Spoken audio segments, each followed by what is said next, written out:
Alors comme chaque soir dans la cyber-émission, 19h-20h sur Twitch, si tu es en Europe, en Afrique du Nord, mais aussi en Côte d'Ivoire. Salut David, ça c'est un petit coucou, un petit joke, il m'envoie des photos tous les jours.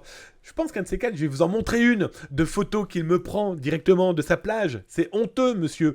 Toujours est-il que si tu es aussi du côté de l'Amérique du Nord francophone, Montréal, Québec, toi c'est 13h, 14h. Et chaque jour, chaque émission, on parle de Zint. 2, 3, une dizaine d'outils par soir, quand c'est possible. D'outils que j'utilise moi. Je vous rappelle, le Zint, c'est la possibilité de rechercher des informations via des sources ouvertes.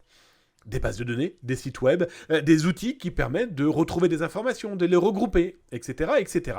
Et ce soir, je vais vous parler d'un outil que je trouve particulièrement intéressant, qui s'appelle Social Searcher. Alors, vous pouvez retrouver sur zatas.com, dans la partie OSINT, tous les outils qu'on teste, les tutos et les vidéos. Social Searcher, ça permet de faire quoi ? Eh bien, c'est simple. Vous recherchez une information qui va par exemple citer Zataz.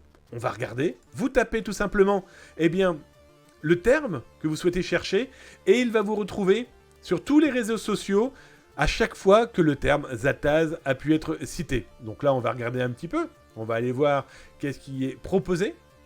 C'est un peu long. Là, il est en train de rechercher en temps réel sur 11 sources différentes. Alors, il y a une version gratuite de cet outil, une version payante. Et ce qui est intéressant, c'est que déjà, ça vous permet d'avoir une petite idée de qui diffuse quoi, quand, à quel endroit, comment.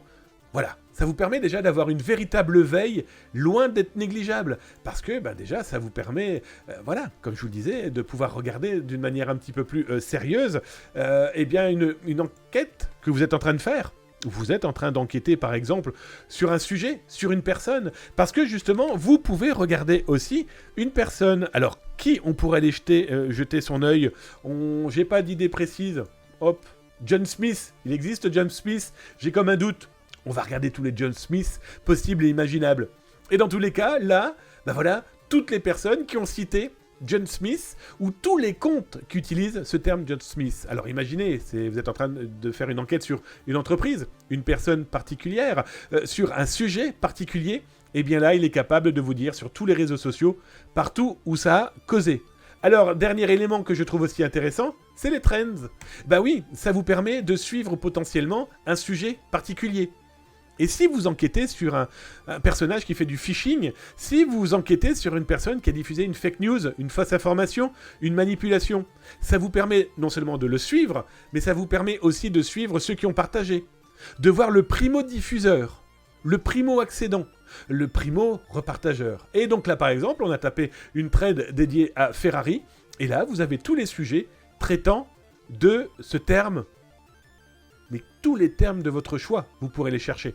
L'outil est intéressant, tuto complet sur zatas.com, d'autres outils par centaines sur zatas.com aussi dans la partie OSINT. Et si vous en avez, parlez-en, là, dans le Twitch ou directement sur YouTube, là, dans les descriptifs. Est-ce que ça vous arrive d'utiliser ce genre d'outils ? N'hésitez pas à proposer vos propres outils, on les teste, on les présente.